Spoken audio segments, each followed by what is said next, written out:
Et bonjour les béliers, je reviens pour votre horoscope et vos prédictions pour les 2 prochaines semaines. C'est un tirage intemporel. Comme toujours, si ce que je fais vous plaît et que ça vous parle, n'hésitez pas à aimer la vidéo, à partager, à commenter et à vous abonner.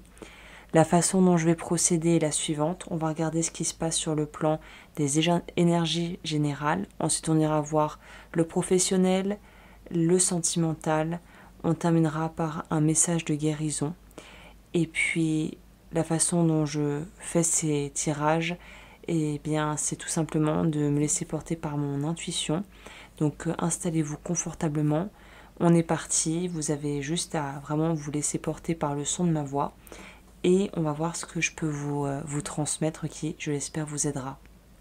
Donc, par rapport à ce qui se passe dans les énergies actuelles, en tout cas ce qui va se passer pour les 2 prochaines semaines, ce qui en fait est en train de pointer le bout de son nez, il y a la notion ici en fait de devoir être confronté, d'être mis face à des réalités. Alors, quand je dis réalité, ça ne veut pas forcément dire des choses qui vont être négatives, c'est pas forcément l'espèce de revers qu'on se prend en pleine tête, mais ça reste quand même des réalités qui ne sont pas forcément des réalités qu'on a envie de voir. Ça peut être par exemple des choses par rapport à quelqu'un qu'on ne voulait pas vraiment voir parce que ça nous mettait un peu trop mal à l'aise d'aller creuser. Peut-être que c'est dans le milieu professionnel, on fermait les yeux sur certaines choses qu'on nous demandait de faire ou qui se produisaient parce qu'on n'avait pas trop envie de s'en mêler, de se retrouver un petit peu pris au piège dans une situation qui, on le redoutait, pourrait potentiellement nous retomber dessus. En tout cas, quelle que soit la source de cette espèce de tendance et propension à une forme de déni de la réalité, c'est le besoin de protéger sa sphère personnelle et sa sphère intérieure. Donc là, en fait, si on pouvait faire un tour d'horizon, on pourrait dire que il est temps que vous vous recentriez sur vous et finalement, peut-être que l'énergie que vous injectez, que vous utilisez pour essayer de couvrir une vérité ou de peut-être aussi protéger quelqu'un, est-ce que ça vous sert vraiment ou est-ce que maintenant le vernis est en train de se craqueler et on voit en dessous le tableau ce qu'il y a et en fait on va être un petit peu obligé de voir les choses pour ce qu'elles sont. Donc là c'est clair qu'il y a une notion de révélation, de vérité. Les taureaux ont eu un truc un peu dans ce goût-là, mais plutôt dans la sphère familiale. On va voir vous où ça se situe, mais il y a une notion de vérité qui éclate un peu quand même. Hein. C'est quand même une espèce un thème en tout cas qui ressort pour vous durant les prochaines semaines.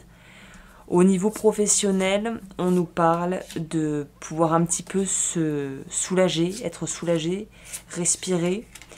Si on n'a pas pu avoir gain de cause dans une situation et que finalement on a eu l'impression qu'on était un petit peu en porte-à-faux, ou peut-être même en procédure dans quelque chose de plus légal, on vous dit qu'il y a un verdict ou quelque chose qui est tranché.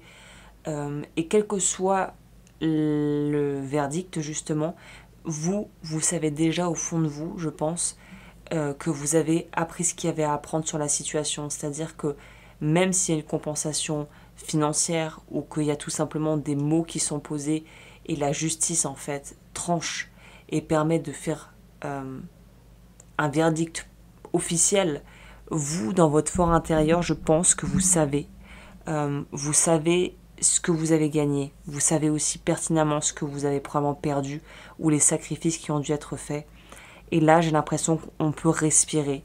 C'est une phase où, voilà, après une période peut-être un peu peinante, on peut se dire, ouf, ce chapitre, cette étape, elle est derrière, je peux enfin me libérer de ça et je peux avancer en fait beaucoup plus serein ou sereine. Donc il y a une notion globale quand même de libération, même si ça peut passer par une phase de un peu de se sentir émotionnellement submergé parce qu'il y a tellement de choses, tellement de souvenirs peut-être, de, d'efforts qui ont été mis en œuvre qu'on a du mal en fait à... il faut prendre le temps de souffler en gros et de digérer ce qui se passe. Au niveau de la vie relationnelle et sentimentale, il y a très clairement l'idée de faire ce qu'il y a de mieux pour soi, mais aussi peut-être pour ses enfants, pour ses proches, pour ses collaborateurs, pour ses parents, pour sa famille. On vous dit il y a des blocages à dépasser. Il y a peut-être une notion de devoir apprendre à passer outre et à dépasser plutôt une notion de s'être senti soit rejeté, soit lésé, soit de financièrement avoir été mis de côté ou mis sur la paille, hein. Dans certains cas, je vous le souhaite pas, mais ça peut aussi nous parler d'avoir perdu beaucoup, peut-être par exemple dans un procès coûteux, dans un divorce qui n'en finit plus, ce genre de choses. Donc là, on nous dit qu'il y a une rétribution, c'est-à-dire que vous allez pouvoir récupérer ou recevoir, et je le souhaite pour vous de tout cœur, à la mesure de ce que vous avez investi à la base et de l'énergie et du temps que vous avez passé pour justement privilégier quelqu'un, privilégier quelque chose, ou tout simplement vous défendre vos intérêts, vous protéger et faire ce qui était bon pour vous et vos proches. Donc, ce qui est beau et bien dans ce tirage, c'est que rien n'est malsain dans le sens où ce que vous avez fait, j'ai l'impression que vous l'avez fait pour votre bien, mais aussi le bien de votre entourage. Et ça, personne ne pourra vous le reprocher en fait, hein. Au niveau de la grande transformation à venir, et on terminera par le message de guérison, la grande transformation à venir, c'est justement une libération totale. Pour certains d'entre vous, c'est quand même un thème qui a été récurrent, mais j'ai pas voulu mettre l'accent uniquement sur ça parce que ça serait un peu réducteur pour les personnes qui, justement, dans la vie amoureuse ne sont pas concernées par ça. C'est la notion de pouvoir se libérer de quelqu'un. Donc encore une fois, peut-être une séparation qui se fait, une fin de contrat, quelque chose où en fait finalement le choix qu'on ne voulait pas faire et qui s'imposait à nous, et qui nous fait nous sentir peut-être, qui nous donne l'impression que ça aurait pu se passer peut-être mieux dans d'autres circonstances, ce genre de choses. En fait on sait qu'on a fait du mieux qu'on a pu et que de toute façon, même si c'est ça qui est un peu nuancé dans ce tirage, c'est que même si on a la victoire, c'est pas ça le plus important, c'est pas ça vraiment qui compte dans le fond. Et j'ai l'impression que c'est le pas, la transition nécessaire pour finalement ne pas rester sur des rancœurs. Peut-être que les pièges que vous avez évités ou que vous allez pouvoir un peu, entre guillemets, déjouer ce mois-ci, c'est justement de ne pas retomber dans des vieux schémas ou dans une relation qui ne fonctionnait plus. C'est de pouvoir vous libérer peut-être d'une forme de manipulation, on pourrait dire. Donc c'est vraiment ça qui ressort ici. Au niveau du message de guérison, alors j'appelle ça comme ça parce que c'est un peu plus vendeur que travail de l'ombre, shadow work, mais c'est une carte en fait tirée d'un oracle qui va en fait vous permettre peut-être de comprendre certaines choses que vous vivez et qui, encore une fois, je vous le souhaite, vont vous permettre de pouvoir débloquer tout ça. La carte que vous avez tirée, là, la façon dont c'est écrit, parce que je vais me baser sur le livret, c'est imaginer que la carte, ce que je m'apprête à lire, c'est comme si c'était la carte qui s'adressait directement à vous. Et j'aime bien cette approche parce que je trouve ça plus direct et percutant. L'idée n'étant pas de vous lire tout le livret, hein, c'est juste je vais sélectionner les passages qui me semblent pertinents. Donc on va commencer par l'apprentissage, ce que peut vous apporter cette carte, et ensuite les ressources que ça peut vous aider à déployer. Je suis là et je serai toujours présente en toi. Donc on parle de la carte de la manipulation, je ne sais pas si je l'ai dit, mais je le redis au cas où. Je suis là et je serai toujours présente en toi. Alors je sais, tu as pu lire de nombreux livres sur le grand manipulateur, les grands manipulateurs à éviter, et tu peux catégoriser certaines personnes comme d'horribles manipulatrices. Sauf que je suis présente en chacun de vous. Tous les êtres humains manipulent. C'est un mode d'interaction sociale que vous avez créé entre vous. Je ne suis pas un vice, je ne suis pas une faille, je ne suis qu'une partie de vous-même. Évidemment, tout le monde ne se sert pas de moi de la même façon. Certaines personnes vont en faire souffrir d'autres à cause de moi.